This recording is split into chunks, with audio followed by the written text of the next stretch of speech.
This is Rose, and you are listening to PODCASTINATIng.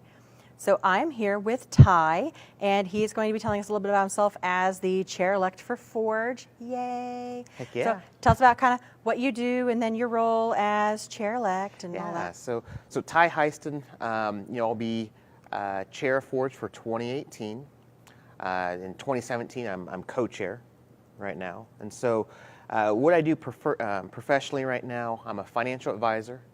I help young professionals, young at heart, old at heart, right, to retire successfully, and also just to save money. Here's my work number. Give me a call. Just kidding. Yeah, I know, right? Yeah, my work number is, usually you'll find me either at the hospital or elementary schools, or maybe higher ed, K-State or KU. So yeah. Yay. So where do you see Forge heading in general as an organization, being chair-elect? Yeah, so Forge is a unique organization. Our goal is to attract and retain young talent in the Topeka area, and within this organization, we really focus on that. I mean, we really have to focus on moving that needle forward into the future. And so, where do I see that as? I'm at the chamber right now talking to you guys, and there's a whole board behind me of the Greater Topeka Chamber Partnership, and within that partnership, Forge is, I might be looking at this differently, but Forge is really important to that partnership.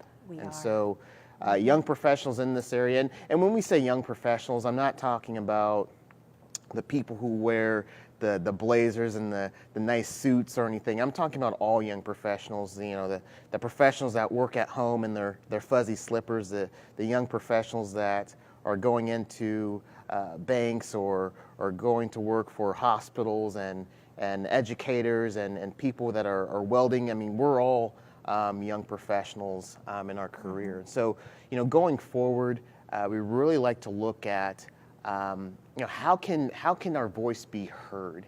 Not only heard, but maybe felt, right? And so, looking at us, being us, feeling our concerns is really what I feel that the vision of Forward needs to be at. Yeah. So, is that one of the reasons you decided to speak at City Council about the Wheatfield Village project? City Council is unique. You see local law being changed and going forward, and that's one of the reasons I spoke at the City Chamber meeting. Was that last month or so? Really just for our voices to be heard.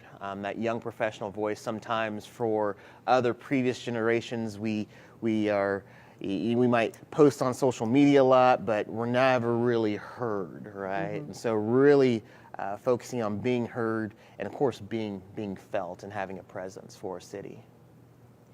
So how does the Wheatfield Village fit into Forge's mission, this attraction and retention? Like, how do you see those two, and then why it's so important to speak on that? Yeah, and so, according to a survey, and I read this survey, it's been some time now, but this survey came out in 2013.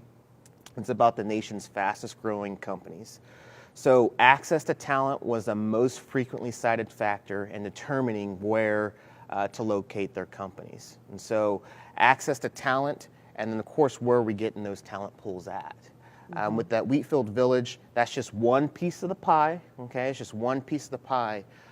So our talent could feel at home. And that's, I'm looking at all talent. I'm not really focusing on that young talent, but even with that young talent, it's important for them to pick a place to live and then pick a place to work. And that actually comes second, picking a place to work, which is different from other previous generations that we've looked at and that we studied. And so picking a place to lay your head at night, to brush your teeth, right? To hang out with friends, maybe family, getting married, having kids, things like that. We're picking our spots, our location.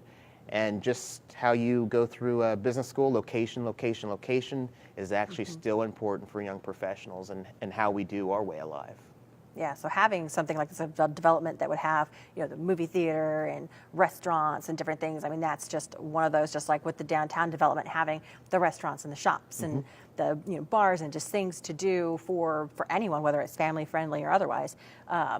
Like that's all important in getting people to come here in the first place to even think about looking for a job. That is correct. It's just, again, it's not the whole pie. It's just a single piece of the pie, moving that needle. So, when we view Topeka, right? So I like to view Topeka, my wife's pregnant right now, right? So I have to view Topeka in a place where I threw my unborn child, right? So looking at Topeka in such a way that what would a kid look at it, right? What would a 5-year-old look at Topeka? What would a 10-year-old look at as what is in store for Topeka? And so I kind of, philosophies and perspectives, right? We kind of have to look at that in such a way where this is what we should be doing today, going forward. Yeah, think about those future generations. It's important. And so what were some of the key things that you pointed out when you were at City Council? Because I know after talking with Sean that you guys made sure that you didn't say the same things. Not that you came up with a script or anything, but just what were your points that you really wanted to drive home for City Council? Yeah, so one point, it was actually from that study, picking the place to live first and then looking for a career after that. Number 2 is really among the 25 and 35-year-olds with college degrees, same thing. Even those young professionals with degrees are still looking. I mean, it's the same bottom line, right? They're still looking for a place to look at. And so I looked at those 2 things also with growth, right? Growth strategies, economic development, economic growth strategies for Topeka. And, in City Council, they're great. They don't really talk back to you. So if you do want to talk to City Council, it's you talking to City Council. You might get a couple smiles, a couple waves, and, of course, you smile back and make it friendly. But, with that, those are the 3 things that I really looked at. Living here, playing, working, living here in the city, and then also that economic growth strategy. And again, Wheatfield Project's just hopefully one of many projects across this great city that we can look forward to. Yeah, and you touched a little bit on it with personally, like thinking about it through the eyes of children and all of that. But just for you with this particular project, I mean, how important is this for you and why, just as an individual? Yeah, the Wheatfield Project, the location, it's nestled between 29th and Fairlawn, going all the way to Highway 470. And, in the past probably 20 or so years, there's been other businesses there, which is great. But right now, it just looks like a pile of stone and rubble. And you have to have a artistic way of looking at it, of what's going to be there. So really what's important to me is really to, when it's all said and done, when everything is done and built, to really go there and tell, my kids or maybe my nephew or something like, hey, guess what was here before this, right? It was a dirt site with a couple businesses and now it's this. And so looking at that momentum of, taking something and you can change that to have a different perspective on that vision. And so I think that's what I'm excited about. The other thing that I'm excited about is the walking paths that will be connected to that. So Shunga, the bike walk, right? The Shunga Creek, where you can ride your bike or walk your dog or anything that you have, it's going to be connected to that Wheatfield Village. So anywhere in the city that you have access to that path, you can actually get there, which is really cool. It's kind of a hidden gem, right? So you jump on the path and, hey, wherever it leads me, it's going to lead me someplace. Yeah. And so it's, if you've ever been back there, it's nestled within that creek area also, the Shunga Creek. And so that's a really important thing for outside activities. Of course, maybe not today. I think today is Very chilly. Very chilly, winter. and it was snowing yesterday. Yes. And so, but we live in Kansas. That's what we signed up to, and that's what we signed up for. And so, I think, being attached to the creek and the Shunga Park and everything else, that's going to be really exciting too, because you can jump on a bike or roller skates. Absolutely. And with Topeka Metro bikes, having the easy access to the bikes like all over the city and being able to just key into those and ride. The bike share program, It's great. My sister and I, tell you a little personal story. So she lives in Manhattan, came up here, like, oh, what are we going to do? Well, there's this great restaurant downtown. How about we get on bikes and we're going to ride at dusk around the state capitol. So we're riding around and she goes, oh, it is so beautiful. I had no idea. And we're just putzing around on these little Topeka Metro bikes. There we go. And we go and we lock them up and then we have our dinner and then we ride them back and lock them up in front of Visit Topeka. And she was like, that was just so much fun to sit there and ride a bike and go have dinner. And that was such a great time. And it was somebody who didn't live here, live in a college town, Manhattan, Kansas, Wildcats, Emaw, like all of that, that for you to come from some place that most people see as, oh, that's the place you go when you want to party and have fun. Right. And she is younger than me. So, for her to come here and be like, man, that was the best time. I don't have fun like that when I'm at home, that I see that as just being the coolest thing with Wheatfield, being able to connect different places like that. It's unique. And the city, seeing construction in the city is actually a good thing. And I'll give you my perspective with that.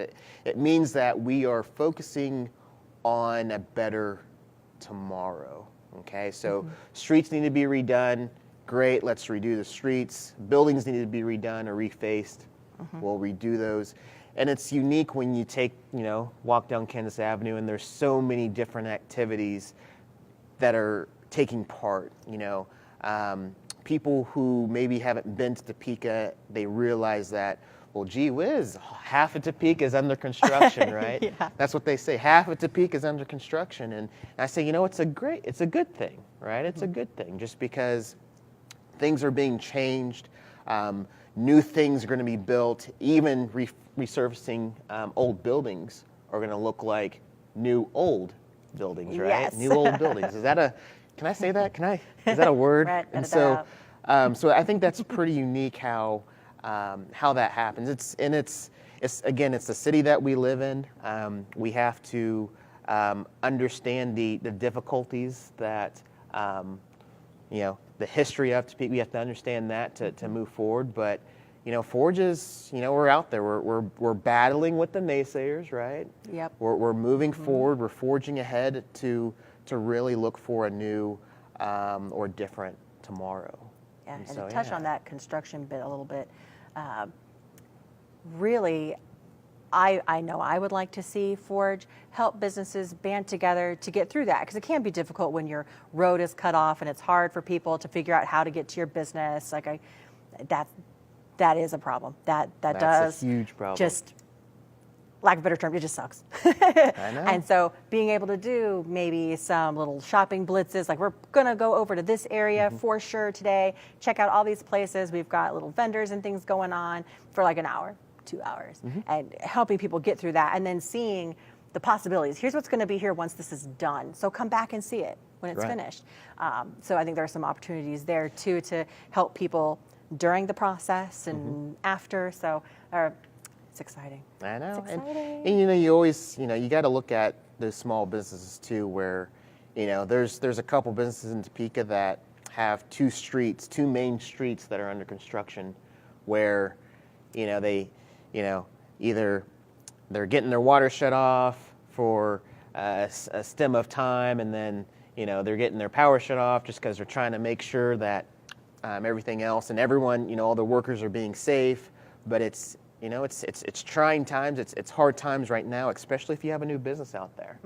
And so, that's a great opportunity for Forge to step in. That's a great opportunity for City of Topeka to embrace some of those small businesses and say, it doesn't look like much now with the street because we still have to pour, another foot of concrete. But when this thing gets done, it should last, right? It should last for some time. And so I know it's tough, but you kind of have to focus down, hunker down, and go forward. The long-term goal, making Topeka better, Yeah. get more people here, more people to shop, more people to just do things. And you can't do that if you're just letting stuff go and not improving at all. So it's like the silver lining. Let's just go there. Let's get straight there. Right. Is there anything that that you wish you could have said at the city council meeting that you didn't get to say already? You know, city council is important.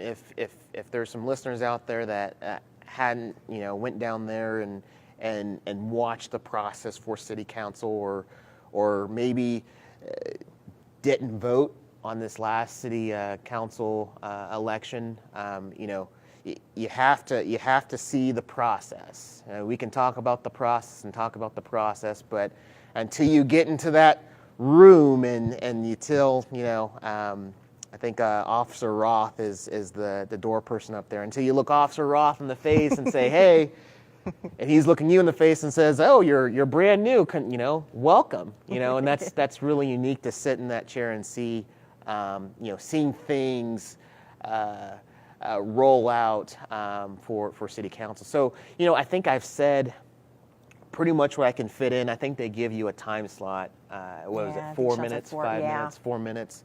And so, I'm a kind of a slow talker, and so that day I did speed up my dictation so I can, spit out everything that needs to be spit out. But, right now it's I said everything that I needed to say, and when they vote, they will be voting in November. Yep. So on the this 14th, month on the yep. 14th, and so all the young professionals out there, young at heart too, come out November 14th. Is that correct? Yep. And you'll see me there. You'll see Sean there. Your chair of Forge and co-chair of Forge, and hopefully we'll have fun. Oh, absolutely we will. And we have a Facebook event. If you haven't said that you're going or interested, please select one of the two.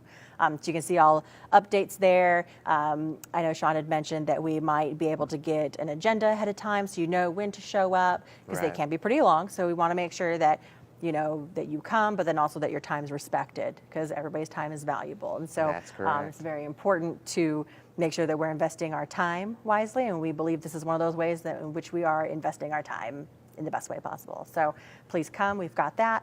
You can follow us on Instagram, Twitter, YouTube. That's where we're putting some of these podcasts in the beginning, and eventually we'll grow up and get Stitcher and that kind of stuff once we figure Stitcher, all all that right, business out. getting techie.